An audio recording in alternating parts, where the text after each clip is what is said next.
Բանի հետ չեն կարող նաև չհամաձայնել, որ երրորդ հանրապետությունը այն տեսքով, որ հիմնադրվել է եւ այն բովանդակությամբ, որ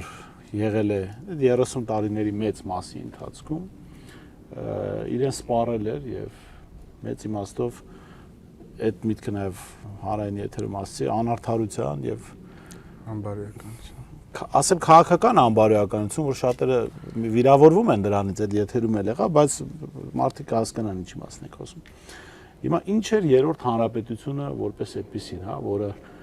Նիկոլ Փաշինյանը ասում է, որ դադարում է գոյություն ունենալ եւ հռչակում է 4-րդ հանրապետություն, որը այսպայն գոյություն չունի էլ։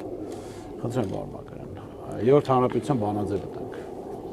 Երրորդ հանրապետության բանաձևը կարծում եմ ամենահիմնարար բառը, եթե կարող ենք ասել, որի հիմքի վրա ստեղծում է երրորդ հանրապետությունը, դա ինքնորոշում հասկացությունն է, որտեղ ինքնորոշումը ոչ միայն բառ է հասկացություն, այլ ամբողջ մի երևույթ,